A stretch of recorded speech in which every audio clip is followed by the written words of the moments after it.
Pernahkah kamu merasa amarah dan luka yang kau simpan bukan untuk dilepaskan, tapi justru menjadi kekuatan yang membuat mereka terdiam?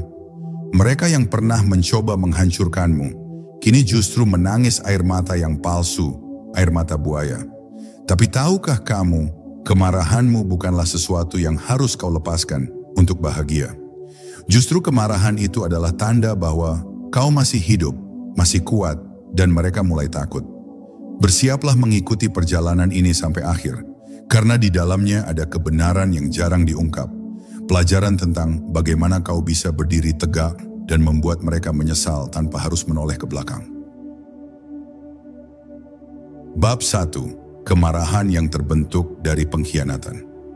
Pernahkah kau merasa dadamu penuh sesak, bukan karena dunia tak adil, tapi karena orang-orang yang kau lindungi dengan segenap hatimu justru mengarahkan pisau ke punggungmu?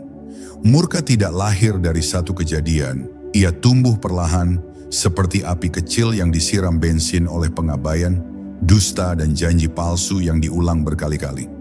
Ia bukan keinginan untuk melawan, tapi dorongan terakhir setelah segala bentuk kesabaran disalahgunakan. Murka itu tak pernah muncul tanpa sebab. Ia adalah suara batin yang selama ini kau bungkam demi menjaga damai, yang akhirnya meledak bukan karena kau tak bisa menahan diri, tapi karena tak ada lagi yang tersisa untuk dijaga. Dan ketika kau marah, bukan berarti kau kehilangan kendali. Justru itulah momen saat kau sadar, harga dirimu terlalu berharga untuk terus diinjak oleh mereka yang bersembunyi di balik wajah manis dan kata-kata lembut. Mereka bilang, kau berubah, padahal selama ini kau hanya belajar untuk tidak lagi menerima perlakuan tidak adil. Di matamu, kesabaran adalah kekuatan.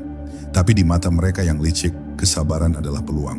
Maka ketika akhirnya kau bersuara, ketika akhirnya kau berdiri, mereka terkejut karena mereka terbiasa melihatmu tunduk. Mereka tak pernah menyangka bahwa diam yang kau pelihara selama ini bukan tanda lemah, melainkan wujud kasih sayang yang mereka abaikan.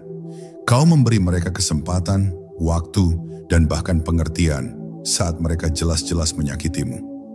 Kau memilih mengalah bukan karena kau salah, tapi karena kau berharap segalanya bisa berubah. Namun pada akhirnya bahkan cinta yang paling tulus pun bisa lelah jika terus dipatahkan. Dan dari reruntuhan harapan itulah murka itu lahir. Murka yang tak ingin menyakiti, tapi ingin memberi peringatan. Cukup sudah.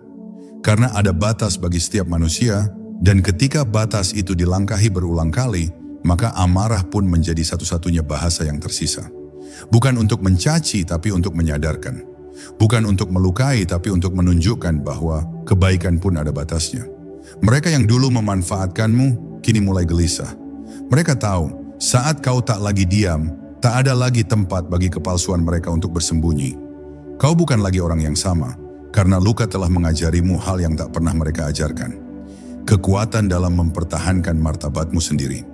Kini, ketika kau berdiri dan memandang ke arah mereka yang pernah menyebutmu berlebihan, kau tahu bahwa murkamu bukanlah kutukan, melainkan kesadaran yang tertunda.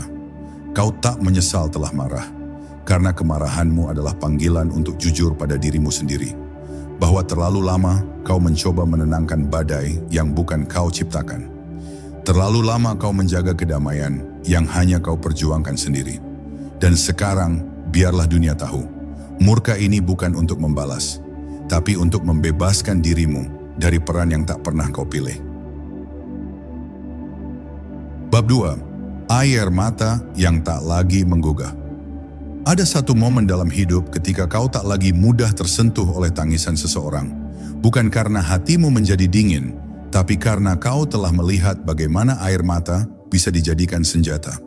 Ada orang-orang yang menangis bukan karena luka yang mereka tanggung, tapi karena mereka ingin mengendalikan narasi. Mereka tahu dunia lebih mudah percaya pada yang terlihat lemah daripada menggali siapa sebenarnya yang menyakiti. Maka mereka membangun panggung dari penderitaan palsu dan meneteskan air mata yang telah mereka latih di depan cermin. Bukan air mata duka, melainkan air mata buaya. Tangisan mereka bukan ungkapan jiwa yang hancur, melainkan strategi untuk menundukkan simpati. Mereka jatuh berlutut di depan khalayak, menggigil dengan suara gemetar hanya untuk membungkam suara kebenaran yang mulai muncul dari lubuk ketenangan yang kau bawa. Dan dunia terlalu cepat percaya, seolah kesedihan yang paling keras adalah yang paling tulus. Sementara itu, kau yang menahan luka dalam diam, yang menjaga martabat bahkan saat disakiti, dianggap terlalu tenang untuk disakiti. Mereka tidak tahu, di balik ketenanganmu ada perang batin yang telah berkecamuk tanpa henti. Dan saat kau tidak ikut menangis, saat kau memilih tetap tegar, mereka mulai menyebutmu dingin atau kejam. Padahal, hanya karena kau tak menunjukkan air mata bukan berarti kau tak memilikinya. Kau hanya memilih menangis di tempat yang tak ada mata memandang. Kau memilih hening daripada histeris, karena bagimu rasa sakit bukan untuk dipamerkan, tapi untuk direnungkan. Sedangkan mereka menyulap duka menjadi pertunjukan, berharap penonton tak melihat naskah yang sebenarnya. Maka jangan heran jika simpati lebih mudah mereka kumpulkan, karena dunia memang terlalu cepat menyimpulkan. Tetapi waktu tak bisa dibohongi. Air mata palsu akan mengering, dan saat itu terjadi, kebenaran akan muncul seperti cahaya yang menembus tirai tipis kebohongan. Maka saat mereka menangis lagi, orang-orang akan mulai bertanya, apakah ini tulus atau hanya babak baru dari drama yang belum selesai? Dan pada saat itulah, mereka tak lagi bisa berlindung. Karena setiap aktor, cepat atau lambat, akan lupa perannya. Tapi penonton yang jujur akan selalu ingat kebenaran yang mereka rasakan sejak awal. Jadi, jangan merasa bersalah jika kau tak tergugah oleh air mata mereka. Itu bukan tanda bahwa hatimu telah beku. Itu adalah bukti bahwa kau telah belajar. Bahwa kesedihan sejati tidak selalu disertai tangisan. Dan tidak semua tangisan adalah tanda kesedihan sejati. Kau tak perlu menangis keras-keras untuk membuktikan bahwa kau terluka. Dan mereka yang terlalu sering berpura-pura menangis, pada akhirnya akan menangisi kenyataan bahwa sandiwara mereka tak lagi dipercaya. Bab 3, mereka tertawa di atas derita. Di balik segala ekspresi duka yang mereka pertontonkan ke dunia, sesungguhnya ada tawa kecil yang mereka sembunyikan. Tawa yang muncul bukan dari kebahagiaan, tapi dari keberhasilan. Mereka membuatmu terlihat seperti pelaku, padahal kamulah yang paling lama menanggung luka. Mereka berdiri di atas reruntuhan yang mereka ciptakan, lalu berperan sebagai korban, seakan dunia ini hanya bisa memahami kisah dari satu sisi. Mereka mengangkat gelas kemenangan di balik layar, sementara kau sibuk membereskan puing-puing jiwamu yang mereka hancurkan dengan tangan dingin. Mereka pandai membalikan fakta, menjadikan narasi sebagai alat, bukan kebenaran. Dan yang lebih menyakitkan, mereka berhasil meyakinkan dunia bahwa kamulah penyebab kekacauan itu. Sementara mereka tersenyum puas, kau justru dihujani pertanyaan, cemooh, bahkan fitnah. Semua karena mereka menguasai seni memutar cerita. Mereka tidak bicara tentang apa yang mereka lakukan padamu. Mereka hanya menyebut reaksimu dan melupakan semua aksi yang mendorongmu ke batas kesabaran. Dan saat kau akhirnya bereaksi, saat kau mengatakan cukup, mereka menangkap potongan itu, memolesnya, dan menjadikannya bukti untuk memperkuat sandiwara mereka. Mereka tidak akan pernah menceritakan bahwa reaksi itu datang setelah 1000 kali kau mengalah. Mereka hanya akan menunjukkan bahwa kau meledak, tanpa menyebutkan bom waktu siapa yang meletakkan. Dalam dunia seperti itu, kebenaran bukan tentang siapa yang benar, tapi tentang siapa yang pandai membungkus cerita. Namun, jangan lupakan satu hal, waktu tak pernah memihak kepada kebohongan. Di awal semua bisa mereka kendalikan. Tapi semakin mereka mengulang cerita palsu itu, semakin benang-benangnya tercerai. Orang-orang akan mulai bertanya. Akan ada yang merasa janggal. Dan ketika satu kebenaran kecil mulai muncul ke permukaan, seluruh bangunan kepalsuan mereka mulai retak. Mereka yang tertawa di atas deritamu akhirnya akan ketakutan pada kebenaran yang mereka coba sembunyikan. Karena meski tertutup kabut, cahaya tetap mencari jalan. Dan kebenaran, meski dipelintir, dijatuhkan, atau bahkan dibungkam, selalu punya cara untuk kembali ke permukaan. Maka jangan buru-buru membalas mereka. Biarkan waktu bekerja.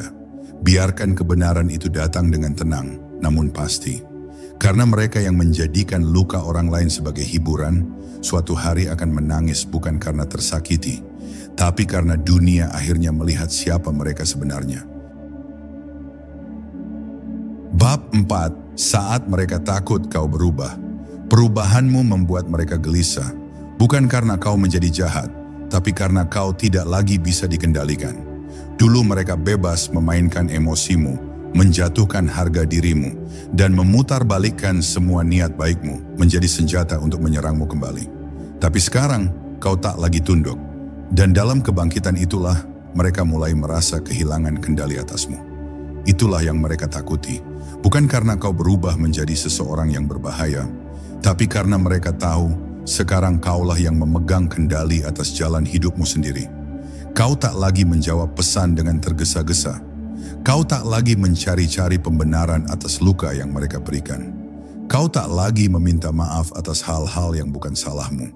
Dan yang paling menyakitkan bagi mereka, kau mulai diam, bukan karena takut, tapi karena sadar tak semua orang pantas mendengar suara hatimu.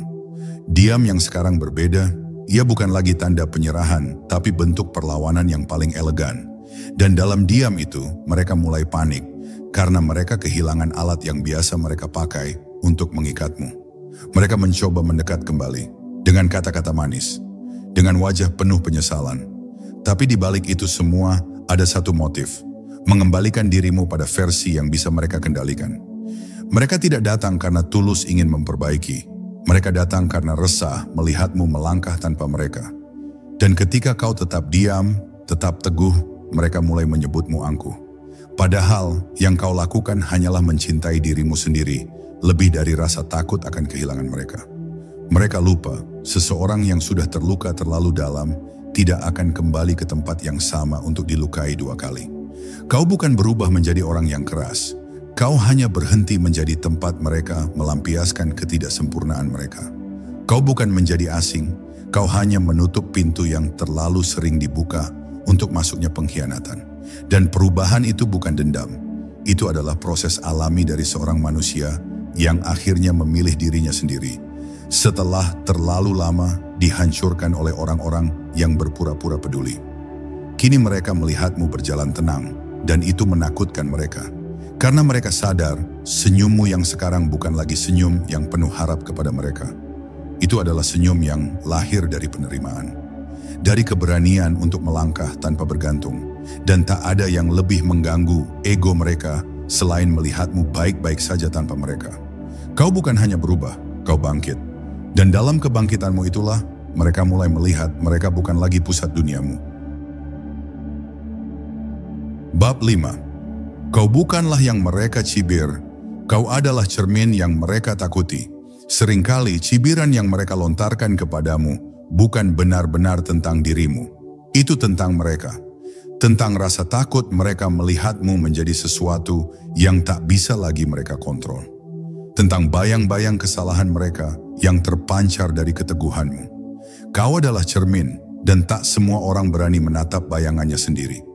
Maka mereka menyerangmu bukan karena kau jahat, tapi karena kau membuat mereka tak nyaman dengan kenyataan yang mereka sembunyikan dari diri mereka sendiri. Setiap keputusanmu yang tegas mereka sebut egois. Setiap keberanianmu untuk berkata tidak mereka sebut kasar. Padahal kau hanya memilih untuk hidup dengan sadar. Tidak lagi membiarkan dirimu dibentuk oleh tekanan dan ekspektasi orang lain. Tapi itulah yang menyakitkan bagi mereka. Kau tumbuh dan mereka tetap di tempat yang sama. Dalam diam, dalam kaku, dalam pola lama yang mereka ulang terus. Kau berubah menjadi sesuatu yang mereka tidak bisa pahami, apalagi kendalikan. Maka daripada belajar darimu, mereka memilih merendahkanmu. Mereka membuat cerita, mereka menyebar persepsi. Karena mereka tahu, jika banyak orang percaya bahwa kau telah berubah menjadi sosok yang tidak seperti dulu, maka mereka tidak perlu bertanggung jawab atas apa yang mereka lakukan hingga kau menjadi seperti ini. Mereka membungkus kelemahan mereka dengan narasi bahwa kaulah yang berubah arah. Padahal kebenarannya jauh lebih sederhana. Kau hanya berhenti mengikuti permainan yang selama ini merugikanmu sendiri. Dan kini, saat kau berdiri tegak, mereka mulai menghindar. Bukan karena kau mengancam secara nyata, tapi karena keberadaanmu membuat mereka harus menghadapi pertanyaan yang mereka hindari selama ini. apakah aku salah? Kau tak perlu menjawab. Kehadiranmu saja sudah cukup menjadi peringatan bahwa seseorang bisa berubah tanpa harus membalas dendam. Bahwa seseorang bisa bangkit tanpa harus menjatuhkan. Dan itu lebih dari segalanya, membuat mereka merasa kecil. Ingat ini, orang-orang yang mencibirmu saat kau mulai mencintai dirimu sendiri adalah mereka yang diuntungkan ketika kau tidak sadar siapa dirimu sebenarnya. Tapi kini semua telah berubah. Kau telah menjadi versi terbaik dari dirimu, bukan untuk membuktikan apapun kepada mereka, tapi karena kau akhirnya sadar, tidak ada yang lebih menyakitkan daripada terus menyangkal harga dirimu sendiri demi membuat orang lain nyaman. Kau bukanlah yang mereka cibir, kau adalah pengingat bahwa mereka pernah gagal memperlakukan seseorang yang tulus dengan layak. Bab 6. Mereka tak pernah bersedih atas apa yang mereka lakukan, mereka hanya takut ketahuan. Ada perbedaan besar antara penyesalan dan ketakutan. Penyesalan lahir dari hati yang sadar akan kesalahan, yang ingin memperbaiki meski terlambat. Tapi ketakutan itu datang dari tempat yang lebih gelap. Ketika mereka mulai terlihat seperti menyesal, jangan terburu-buru percaya bahwa itu datang dari nurani yang terbangun. Karena seringkali mereka tak benar-benar sedih karena telah menyakitimu. Mereka hanya takut dunia mulai tahu siapa mereka sebenarnya. Kau akan melihatnya dari caranya membela diri.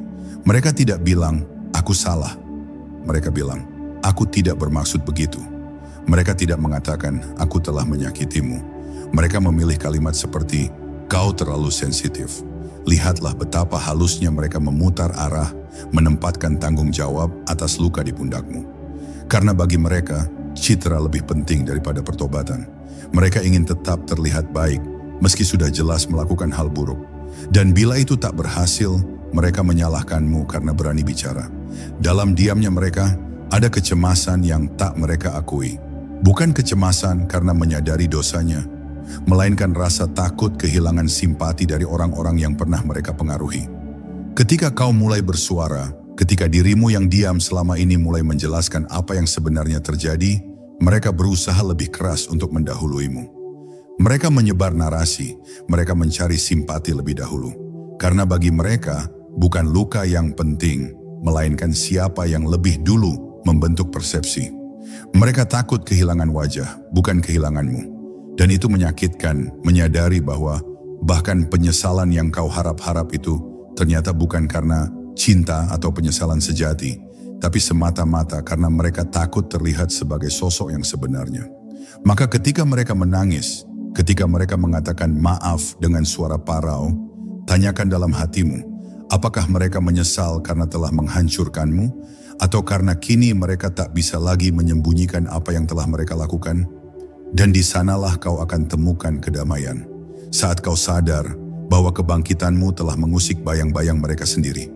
Bahwa suara kecilmu yang dulu mereka remehkan, kini cukup kuat untuk membuat mereka ketakutan. Maka jangan balas dendam, jangan turunkan dirimu untuk menyakitkan balik. Karena tidak ada hukuman yang lebih menakutkan bagi mereka selain satu hal, kebenaran. Dan kebenaran akan menemukan jalannya, bahkan tanpa kau memaksanya. Bab 7, mereka bilang kamu terlalu berlebihan, padahal mereka tak pernah tahu seberapa dalam lukamu. Orang-orang akan cepat menilai reaksi, tapi jarang bertanya tentang sebabnya. Mereka lihat amarahmu, mereka lihat tangismu, dan mereka bilang kamu berlebihan. Tapi mereka tak pernah ada di sana ketika kau menggigit bibir malam-malam hanya agar tidak terdengar rapuh. Mereka tak tahu betapa kerasnya kau berusaha terlihat kuat di hadapan dunia. Padahal hatimu compang-camping, dirimu berkeping, tapi tetap berjalan. Karena selama ini, kau terlalu sering menyembunyikan luka dengan senyuman yang mereka pikir tanda bahwa kau baik-baik saja. Mereka menilai dari permukaan, tapi tak pernah menyelami kedalaman. Mereka tidak melihat malam-malam yang kau lewati dengan doa yang bahkan suaramu tak sanggup menyebutkan nama mereka lagi. Mereka tidak tahu bagaimana kau berkali-kali mengampuni, meski hatimu sudah tak sanggup menampung lagi. Dan ketika akhirnya kau berkata cukup, kau memilih dirimu sendiri, mereka menuduhmu berubah. padahal kau hanya berhenti merelakan jiwamu dikorbankan untuk ego orang lain. Itulah yang menyakitkan ketika penderitaanmu dipersempit menjadi sebuah drama, ketika proses panjangmu untuk bangkit disederhanakan menjadi kekasaran, kepahitan, atau dendam. Mereka tidak tahu betapa kau menahan diri, menunda keberanianmu untuk melepaskan, hanya demi berharap masih ada ruang bagi perbaikan. Tapi saat kau menyadari, tidak ada yang tersisa kecuali luka dan kesepian. Saat itulah kau akhirnya mengambil langkah yang mereka anggap berlebihan. Padahal itulah satu-satunya pilihan untuk selamat. Terkadang, luka itu seperti air, tak terlihat tapi terus merembes. Dan orang-orang hanya akan tahu betapa dalamnya ketika banjirnya sudah datang. Maka jangan heran kalau mereka tak mengerti. Mereka tidak ada saat kau jatuh. Mereka tidak tahu bahwa diammu dulu bukan tanda lemah, tapi bentuk cinta. Dan kini, suaramu yang tegas bukan karena marah, tapi karena akhirnya kau memilih untuk tidak lagi menjadi korban dari narasi yang mereka bangun. Biarkan mereka berkata apa. Biarkan mereka menuduhmu keras, pahit, atau egois. Karena hanya kau yang tahu betapa susahnya memilih dirimu sendiri setelah sekian lama membiarkan orang lain menginjak harga dirimu. Jangan tanggapi mereka dengan penjelasan. Hidupmu bukan pengadilan dan hatimu bukan tempat pembuktian. Kau tidak hidup untuk membuat mereka mengerti. Kau hidup untuk akhirnya menyembuhkan dirimu. Dan itu adalah keputusan paling bijaksana yang bisa kau ambil. Bab 8. Ketika kau tersenyum kembali, itu bukan karena luka itu telah hilang, tapi karena kau memilih untuk hidup meskipun lukanya masih ada. Senyumanmu hari ini bukan tanda bahwa semuanya telah selesai. Itu adalah tanda bahwa kau telah berdamai dengan kenyataan, meskipun kenyataan itu tidak selalu adil. Di balik senyum yang kini mulai kembali itu, ada pertempuran panjang yang tak pernah mereka lihat. Pertempuran yang membuatmu bertanya-tanya, apakah semua ini layak diperjuangkan? Tapi pada akhirnya, kau memilih hidup. Bukan karena tidak sakit lagi, tapi karena kau tahu, berhenti bukan jawaban. Kau bertahan bukan karena luka telah sembuh, tapi karena hidupmu terlalu berharga untuk terus digenggam oleh mereka yang tak pernah peduli. Dan jangan salah, mereka melihat senyuman itu. Mereka melihat caramu bangkit, dan mereka mulai bertanya-tanya, mengapa dia tidak hancur? Karena mereka pikir kau akan selamanya jatuh setelah apa yang mereka lakukan. Mereka tidak pernah menyangka bahwa justru dari luka itulah kau menempa ketangguhan yang tak bisa lagi mereka sentuh. Mereka tidak paham bahwa setiap air mata yang jatuh di malam gelap telah berubah menjadi pondasi kekuatan yang tak bisa lagi digoyahkan. Kini, ketika kau melangkah dengan tenang, mereka mulai menyadari, tak ada yang bisa mereka kendalikan lagi. Kau telah melampaui batas-batas yang dulu mereka bangun untuk menahanku tetap kecil. Mereka mencoba memaksamu kembali ke tempat lama, ke ruang sempit yang penuh manipulasi dan tuntutan yang tak adil. Tapi kau sudah tahu jalannya keluar, dan lebih dari itu, kau tak ingin kembali. Kau telah menemukan dirimu, dan itu adalah hal yang tak bisa mereka hancurkan. Senyumanmu bukan balas dendam, itu adalah bentuk kemenangan. Diam-diam, perlahan, dan penuh harga diri. Itu adalah tanda bahwa kau tidak membiarkan rasa sakit merampas cahaya dari dalam dirimu. Bahwa sekalipun dunia pernah menghancurkanmu, kau tidak membiarkan dunia itu membuatmu kehilangan siapa dirimu sebenarnya. Kau menyimpan luka itu, bukan untuk dikenang dalam kebencian, tapi untuk diingat sebagai saksi bisu bahwa kau pernah jatuh dan kau memilih bangkit. Dan dalam semua ini, ada satu pelajaran yang akan mereka pahami. Entah cepat atau lambat, orang yang mereka anggap lemah bisa menjadi sosok yang paling tak tergoyahkan ketika ia akhirnya sadar bahwa kekuatannya tak bergantung pada pengakuan siapapun. Kau tak butuh balasan, kau tak butuh sorotan, kau hanya butuh satu hal, kedamaian. Dan ketika itu telah kau dapatkan, mereka yang pernah mengira telah menghancurkanmu akan mulai menyesali satu hal, bahwa mereka melepaskan seseorang yang akhirnya bisa hidup lebih tenang tanpa mereka. Bab 9. Mereka ingin kau kembali, tapi bukan karena mereka berubah, Mereka hanya tak siap kehilangan kendali. Setelah semua yang mereka lakukan, tiba-tiba mereka datang dengan wajah seolah tak pernah ada luka yang mereka torehkan. Mereka ajak bicara, mereka kirim pesan, mereka menyebut namamu di tengah obrolan, seakan semua bisa kembali seperti semula. Tapi jangan tertipu, itu bukan cinta yang bicara. Itu adalah ego yang mulai kehilangan cengkeraman. Mereka tidak mencarimu karena mereka sadar telah salah. Mereka mencarimu karena mereka merasa kehilangan peran. Tanpamu, mereka tak bisa lagi memainkan drama yang selama ini memberi mereka kuasa. Mereka merindukan versi dirimu yang dulu, yang selalu memaafkan, yang selalu mengalah, yang selalu merasa bersalah walau bukan salahmu. Tapi yang mereka tidak sadari, dirimu yang dulu sudah tiada. Ia telah berevolusi. Ia telah belajar bahwa cinta yang sehat tak akan pernah tumbuh di ladang manipulasi. Maka ketika mereka mencoba membawamu kembali, sadarilah, yang mereka rindukan bukan dirimu yang utuh, tapi bayangan lama yang mudah mereka bentuk sesuai kehendak mereka. Jangan terbuai oleh kata-kata manis yang datang setelah kehancuran. Ujian sejati dari perubahan bukan terletak pada permintaan maaf, tapi pada perilaku yang berubah secara konsisten.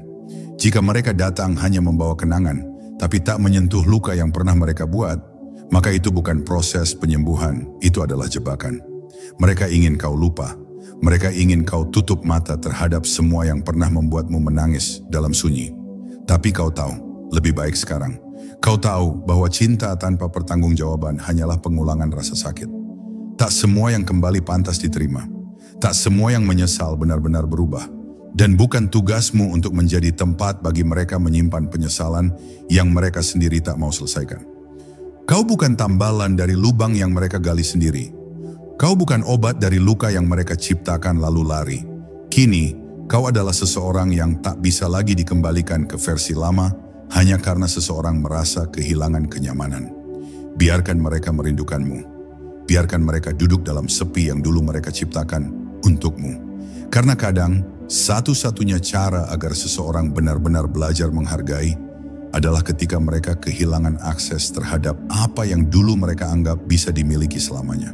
Kau bukan milik siapa-siapa, kau adalah milik dirimu sendiri. Dan bila mereka benar-benar berubah, mereka tidak akan mencoba menarikmu kembali. Mereka akan memperbaiki dirinya sendiri, bahkan jika itu berarti kehilanganmu untuk selamanya. Bab 10. Kebebasan sejati adalah memilih damai, meski mereka masih marah dan menangis air mata buaya. Kini, setelah semua pergulatan, setelah semua luka dan air mata yang jatuh, kau tiba pada satu titik yang jarang bisa dicapai banyak orang. Kebebasan sejati. Kebebasan bukan berarti mereka telah berubah, bukan pula berarti luka-luka itu hilang tanpa bekas. Kebebasan sejati adalah ketika kau memilih untuk berdamai dengan semua itu, memilih untuk melepaskan kemarahan yang bisa menghancurkan dirimu sendiri. Kau memilih untuk tidak lagi menjadi budak amarah, meski mereka terus meratap dan menangis air mata yang tidak tulus. Mereka menangis bukan karena mereka menyadari kesalahan, tapi karena mereka takut kehilangan posisi, takut kehilangan kendali atas kisah yang selama ini mereka ciptakan. Mereka menangis air mata buaya, menciptakan drama yang membuat dunia melihat mereka sebagai korban, sementara kau tahu siapa yang sebenarnya menjadi korban sejati. Tapi di saat mereka memilih jalan itu, kau justru memilih jalan lain. Jalan damai, jalan kebijaksanaan yang tidak membalas dengan api, tapi dengan ketenangan yang mengalir dari hati yang benar-benar kuat. Kau telah belajar bahwa marah itu manusiawi, tapi membiarkan amarah menguasai adalah kehancuran. Kau tidak mengizinkan kemarahan mereka membelenggu langkahmu. Kau tidak lagi menunggu mereka berubah, karena kebahagiaan dan kedamaianmu tidak bergantung pada perubahan mereka. Kau belajar melepaskan dengan cara yang mulia, bukan karena menyerah, tapi karena kau tahu bahwa memegang kemarahan terlalu lama hanya akan membuatmu kehilangan lebih banyak lagi. Dalam melepaskan, kau memberi ruang bagi dirimu untuk tumbuh. Kau membuka pintu bagi kedamaian yang selama ini tersembunyi di balik luka dan amarah. Dan di sanalah kau menemukan kekuatan yang sejati. Bukan kekuatan untuk membalas, tapi kekuatan untuk mengampuni tanpa harus melupakan. kekuatan untuk tetap berdiri tegak tanpa perlu membenci. Itu adalah kemenangan terbesar, kemenangan yang tidak bisa diraih oleh mereka yang terus menangis air mata buaya.